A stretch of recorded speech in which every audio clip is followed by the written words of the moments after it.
Okay, ladies and gentlemen, we are very pleased to be joined by the Executive Director of the Arts Commission, Ms. Jen Cole. Ms. Jen Cole, Jen, if you would please introduce who you have with you, and then we'll turn it over to you for your budget presentation.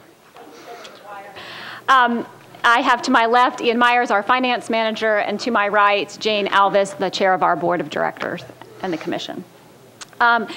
First of all, I want to thank all the council for this opportunity to address you, particularly in this budget scenario. I would like to thank the members of our commission who've joined us here tonight, Lori Eskind, Larry Keaton, and Matt Fisher, as well as State Arts Commissioner Barry Scott and former council member Phil Ponder, who are all here or have been here in our gallery to support us tonight. I want to draw your attention to all of our supporters here in the gallery who represent artists, individual artists, arts organizations, many of whom have performances in just a little bit of time, and so they're late for their hair and makeup. So I want to say thank you to all of them. Budgets and tax decisions are one of the most difficult things that council undertakes, and I understand deeply the priorities each of you must balance. So I thank you for giving Metro Arts the opportunity to answer questions and make the case for an arts investment. We are and will continue to live, if necessary, within the budget that the mayor has offered. For us, it is a flat budget from last year. But I want to take a moment and indulge you and make the case for why we feel like this is an opportunity to increase arts investment this year. Our arts investment is at the same level as it was in 2001. In 2001, think about what the city looked like. We didn't have a symphony center. TPAC had not gone through its new renovation. We had about half the number of community arts organizations that we currently have. But I want to make a deeper case for the investment. Since revenues have been tight for many years, this budget scenario really provides the only real chance for restoration of funds for the foreseeable future. And I want to help you understand why arts are a very good bet for the city with all the other priorities and decisions that you have to make. One, jobs. Every single one of the people in the gallery who is here today represents 1,000 creative jobs in our county. 1,000 creative jobs. From actors to computer game designers to sound technicians to poets, 79% of the budget that you've approved for this commission for the last 10 years has gone directly to fund arts organizations in the communities and the projects that employ these individuals. Drastic cuts here mean downstream downsizing in industries that define this city, Music City.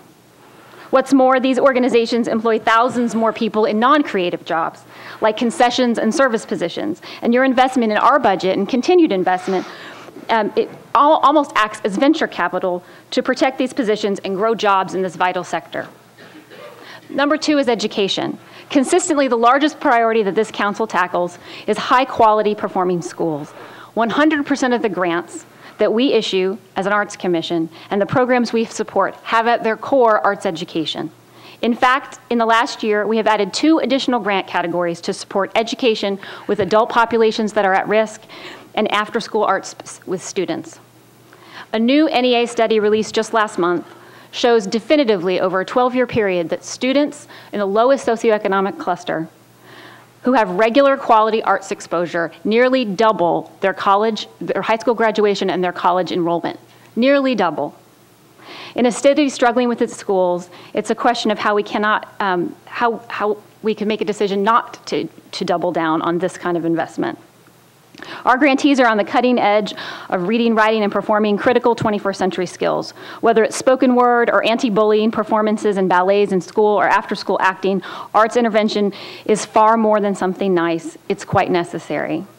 I don't like to bet on your children, and I have at least one kid in public school, and I would never ask you to do that. But doubling down on arts education is the right call in this particular scenario. And the last is competitiveness. There's a war afoot, a war to win the best and the brightest workers and businesses to this city. Your budget and its priorities will message to the future residents and businesses what kind of city you want Nashville to be. These new workers and companies relocate in hives and creative clusters all around our city. They're the people who sit in coffee shops at 10 o'clock and they design the iPhone app that you're looking at or your custom healthcare record system. And they love, love, love the arts. They want to live in a city that's rich in diversity and deeply creative. Creative in its urban core and creative in all of its fantastic neighborhoods. And those neighborhoods are anchored by the people in that gallery. Competitive markets like Austin, Portland, Charlotte, and Atlanta continue to outpace our public investment in the arts, sometimes 4-to-1. The 10-year flatness and downsliding in our funding mean we are at risk of losing our creative competitive edge to other cities that we know to be not nearly as wonderful as ours. I'd like you for a second, before I open it up for any questions that you might have, to think of our city without the Symphony or TPAC or the Frisch Center, or to think of your neighborhood without the W.O. Smith School or the Keaton Theater. These institutions provide jobs, vital education, and a competitive edge we need, not just today, but in the future. Your investment in our agency is in turn an investment in our overall creative vitality. And if your priorities would allow, we would beg you to consider, ask you nicely to consider, improvements in our grant funding budget. Thank you very much, and I'm happy to answer any questions. Thank you, Mrs. Cole. Councilman Stein, you're recognized. Thank you. Thank you all for being here. Mrs. Cole, I suspect that you're one of the few people that is relishing what we're going through now, because these phone calls are not coming into your home at this season with your husband's term-limited retirement. Indeed. There is in the school's proposal that the mayor's put on the table, I think the first actual increase in funding for arts education in the public school system, perhaps ever, certainly in the last 20 years. But it's safe to say that the bedraggled teachers that are trying to teach art and music in our schools currently, without the arts organizations that are supporting that work, they would have little resource. Is that not a fairly accurate statement? That don't these folks, aren't they spending a great deal of time supplementing and providing content for our arts teachers in schools? If you're in the gallery and you do arts education with the public school system, will you please raise your hand? I think the answer is yes, sir. Okay. In this environment is very difficult. Yes. And we still got a long way to go before people, I think, understand the true importance of this, to get to the point where it's ingrained in what we do, rather than think about it as extra or somewhere else. But it does seem to me that in an environment with a tax increase, budget on the table, if this one were to pass, there will not be another one, certainly for the next 4 or 5 years. If this one doesn't pass, there still may not be one for that length of time, additional time. That we are remiss if we don't, at least as we make our deliberations about what we are going to do, not to think about increasing the arts allocation. I'm not sure I'm yet proposing it or promoting it, but if we don't put it on the list, then we will never even consider it. And I'd say that you're fairly brave in bringing this up in this environment, but I also tell folks that if the head of the Arts Commission and those on the Arts Commission don't advocate for this kind of funding, no one else will, and it's your job to advocate for this. You're absolutely doing, those of you that are volunteers are doing what you're supposed to do as volunteers, and you as the director would be remiss without doing that.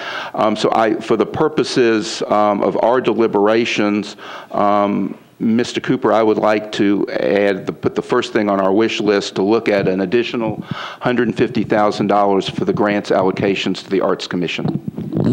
That is deeply, deeply appreciated, Mr. Stein. Thank you very much. Thank you, Councilman Stein. And I do want to acknowledge what a difficult request that is and how much we deeply appreciate it.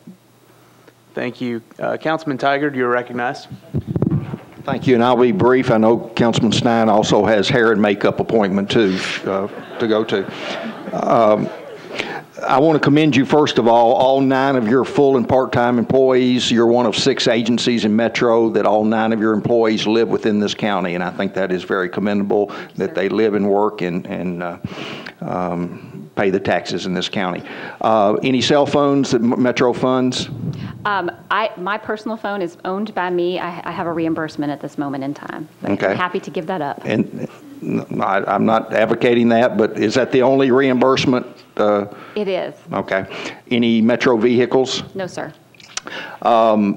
And I think the best thing that the Arts Commission has done to bring your message is getting the arts out in the suburbs and throughout this county. We're not where we need to be yet, but you're much further along than you were a couple, 3 years ago when this issue was first raised. Let me ask you about the priority of hiring local artists versus the practice of going out of county, out of state. Can you talk briefly about the economic impact and what your goals are in terms of local artists? Sure, I'd be happy to. And thank you. You're right. We continue to make that a huge priority in terms of neighborhood art.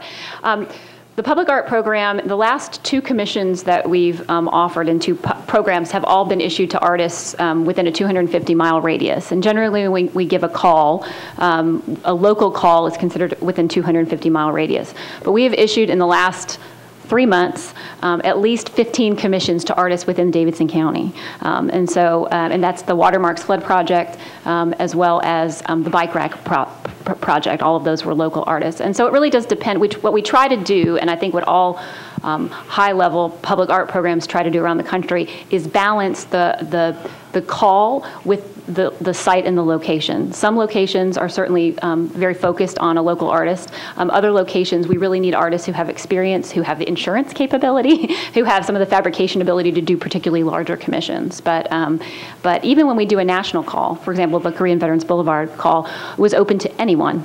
So local artists, we've never had a call where a local artist isn't prohibited. So we really are working a dual track of trying to do calls that really are entryways for local artists, and then other calls that are sort of open to everyone, and we presume may not have as high a response from local artists.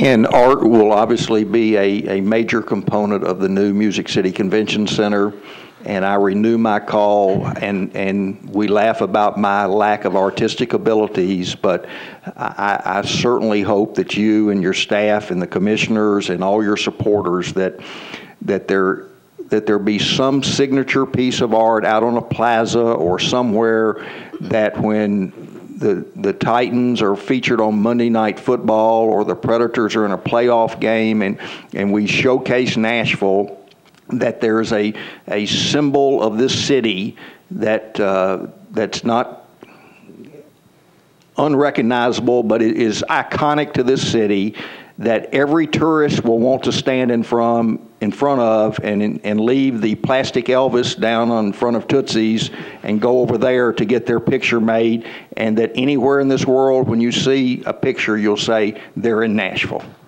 I will definitely relay that to the Convention Center Authority and who's sort of managing their own public art process right now, but we will definitely, and we will continue to look for that specific iconic place in the rest of the public art program. Thank you. Thank you, Councilman. Councilor Langster, you are recognized. Thank you, Mr. Chair, and good afternoon, Mr. Cole. The 31st 28th Avenue connector, we had a huge meeting on that with your staff and with ladies and gentlemen of the Nashville community. And that gentleman, that came in, he was from Chicago, Illinois. He's from Iowa. Iowa, okay. Do you still have the money in the budget for the artwork? Yep, that is in the % for art budget, which is not in our operating budget. That project is moving along on schedule and on time. They're actually slated to have final approvals by the CSX and Public Works and begin installation probably this summer.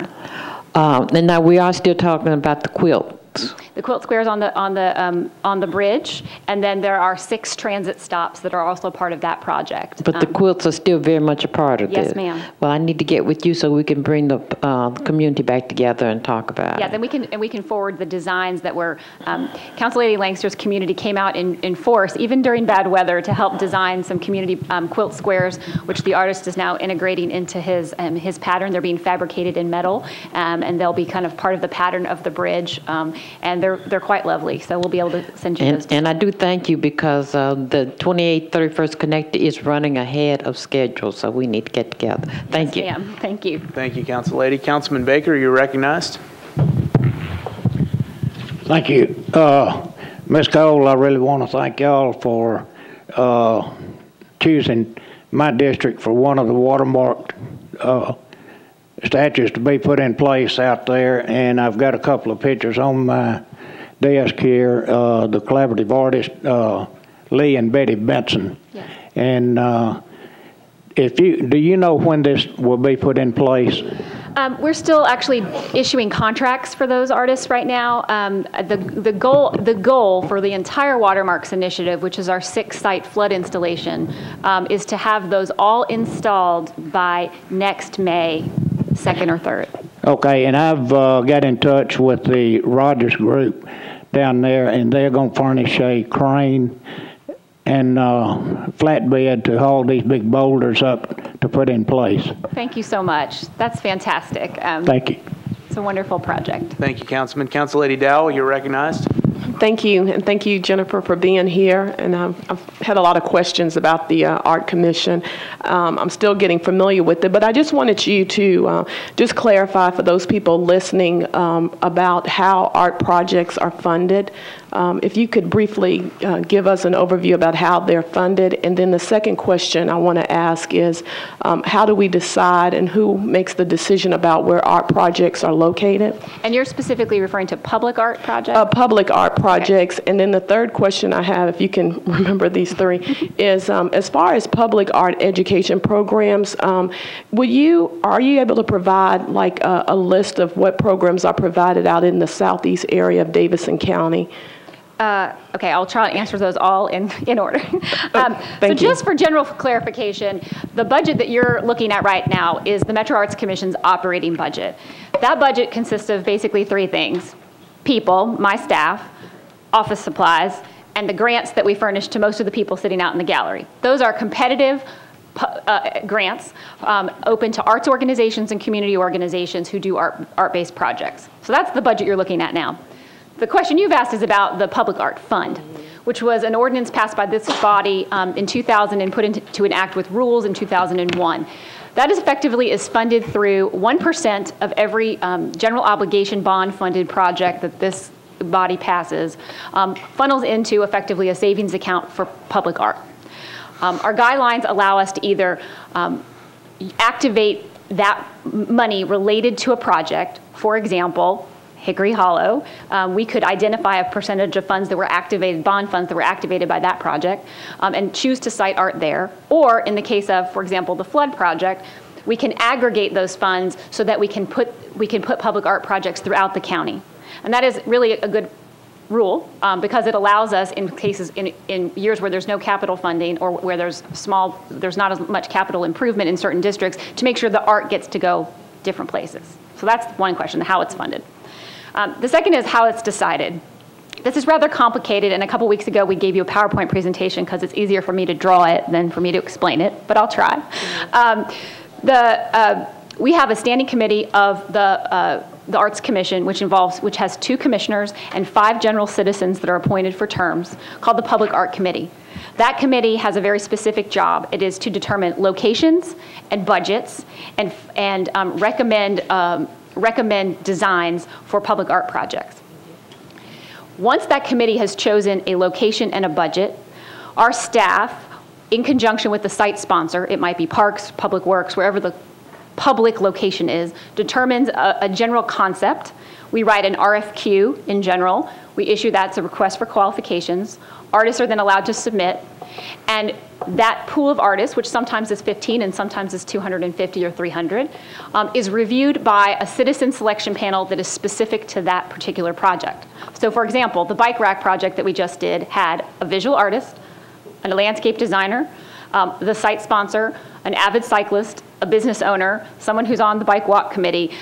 That selection panel relates to that location. Those people review the artists, choose the qualified artist that they want to move on to finalist position, and that shortlist is approved by the Public Art Committee and my commission, phase 1. That shortlist is then invited to submit a site-specific proposal for that particular location. They come back to the Public Art Committee with their site-specific proposal, and that Public Art Committee then determines who they want to be the finalists to move on for contracting.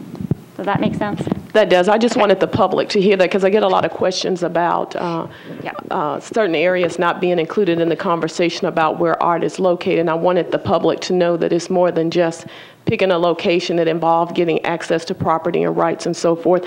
And I'm very excited about having an opportunity to have art out in our district.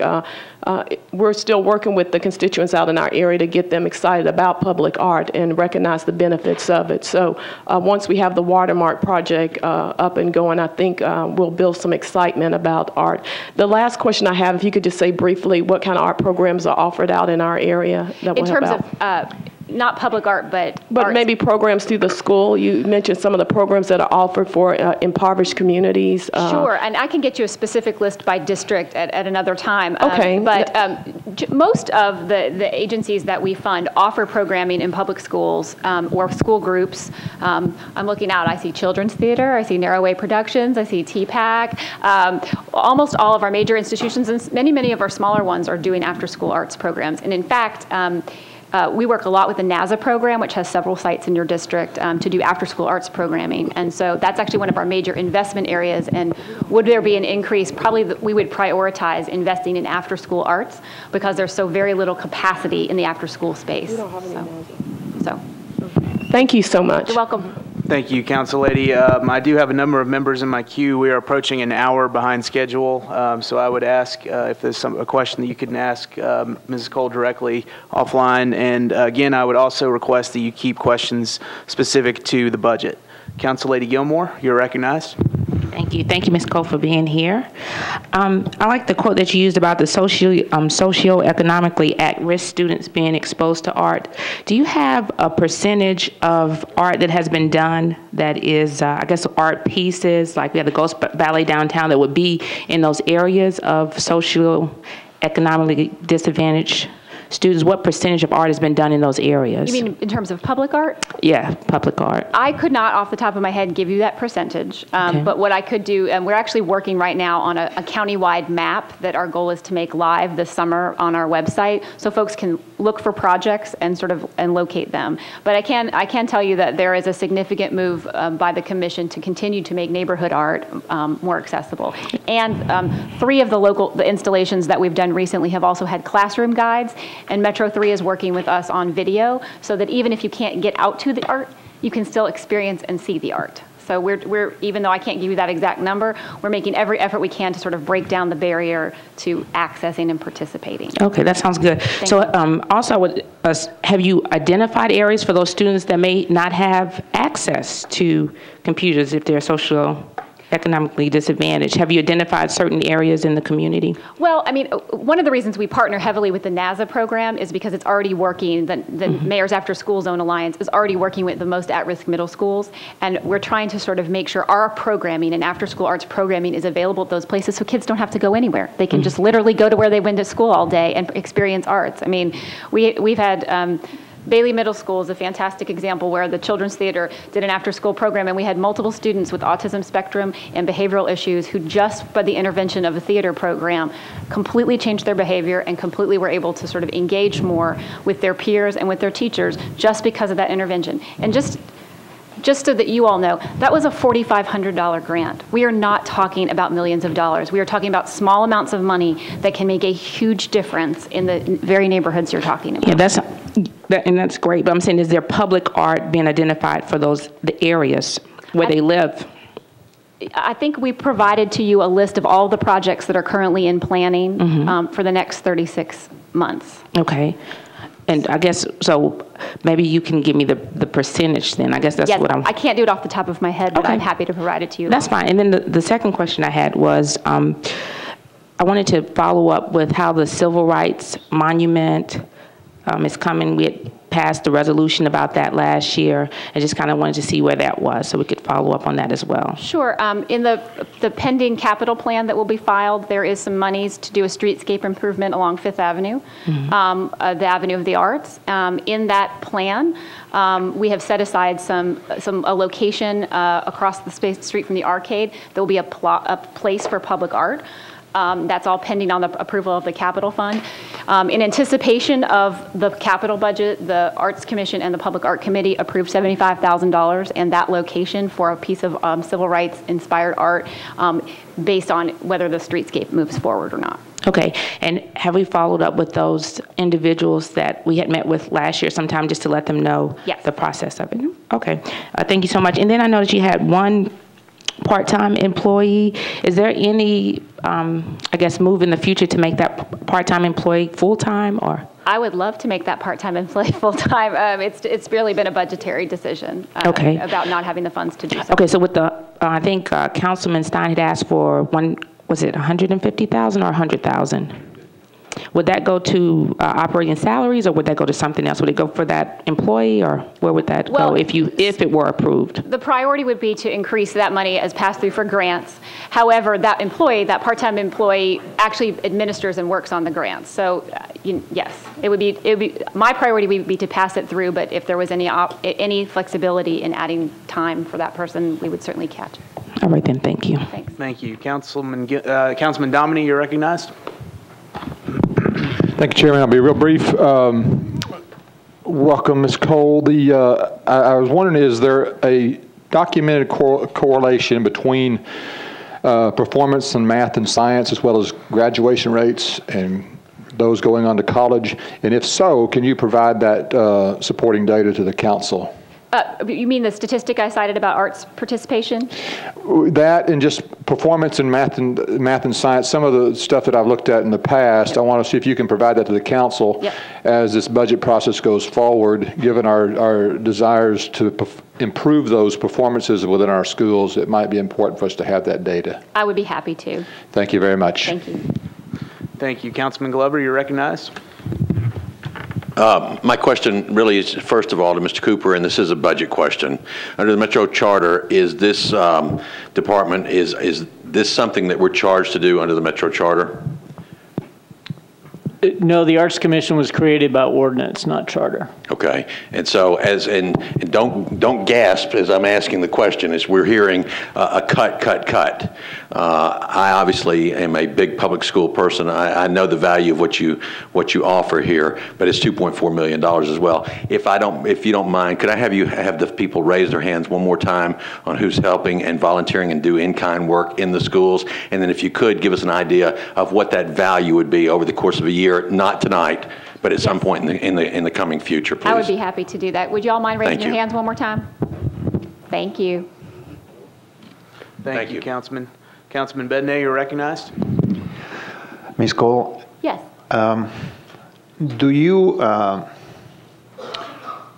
Does your staff try to leverage private funds into the arts of Nashville? I mean, do you try to stretch our dollars to involve private dollars? And a follow-up question will be, if we had the increase that Councilman Stein was talking about, will we be able to leverage any more dollars that, to do more art in Nashville? Those are fantastic questions. The answer is yes. We do try to leverage private dollars, particularly in ways that expand our reach or expand our ability to reach out to new people. We apply for national endowment money. We apply for state dollars. We apply for private foundation dollars. And increasingly, I am looking at private sponsorships as well. I think the line that we continue to make sure is that we don't undercut the folks in that gallery in their own ability to raise their own dollars. So Arttober is a good example where we're sponsoring a citywide celebration of the arts in October, and all of the people in the gallery are engaged in that, and so raising funds helps all of them. So can we get some kind of a number, or how much will that be? I mean, I'm excited about this. My daughter was on a play yesterday on Oliver Middle School, and it was a private-public partnership. I think it was NBC that was sponsoring this play, Dear Edwin, I think it was called. And I think if we could get more of that, I think it will benefit to make sure the money stays in Davidson County instead of going to other parts. Right. And in my budget sheets, what's called special purposes funds are those that are aggregated funds that we've raised outside of the Metro operating budget to fund our activity. So you can kind of see what we're already doing, but I can provide you more. Thanks. Thank you. Council Lady Blaylock, you're recognized. Thank you, Chair. I have a couple of quick questions. How do you determine which institutions you're going to help fund? Through the grant program, it's a pretty delineated public process. There are citizen grant, the commission sets grant categories based on our organizational priorities, which are arts access, meaning that people have access to the arts all over the county, and arts education, as well as basic operating funding for arts organizations. Each category is supervised by a citizen panel, so citizens that live in your district review grant applications, score them, and based on the ranking scores and the available funds issued by this council, our commission sets allocations for them. Thank you. And can we get a list of the institutions and the amount that you contribute to each one? We can, and those are also on our website, but I'll send them tomorrow. Okay. Thank you. No problem. Councilman Duvall, you are recognized. Thank you, Mr. Chairman. Two line items in the budget, the professional and purchase services. Is that a contract employee, or what is that, $71,400? Can you tell me which page that you're on? Professional. Page I-23. Professional as an expense? It says FY 2013 budget 71.4 professional and purchase services. I would assume that's an expense. That was removed. You want to explain? Oh. I'm going to let Ian explain that. Part of that was $50,000 for a management consultant. We were provided for a National Endowment for the Grant, National Endowment for the Arts grant. That was $50,000. And then $30,000 is money attributed to a new program that it was the community arts. It was a new 50 and 30 is 80. You got 71.4 in there, and that's what you had last year. $21,000. So $50,000 was originally put in as a match for a National Endowment grant that we did not get, so it was backed out. And then $30,000 that it was put in as. Okay, the $50,000 for the internal service fees, that is an add-on. Why did you get hit with that? I do not know. That's a journal entry from Mr. Breebling? We're given internal services fees. Rich, can you tell me what that is, please? I don't know exactly what, I'd have to go to the front. I can give you a few minutes in the front of the book. I can tell you why their number went up. It depends on, their usage of space, fleet, postal. Those are all items that are adjusted. Rates are going up, fuel costs are going up. So there's a whole number of reasons. I don't know specifically why. But that's part of what's called internal? Yes, sir. Okay. And it's just their pro rata share of those overall costs. Thank you. Thank you, Councilman. Mrs. Cole, Ms. Alvis, Mr. Myers, we sure appreciate you being here, appreciate your patience, and appreciate all of the members of the arts community that joined us here today. Thank you very much. Thank you.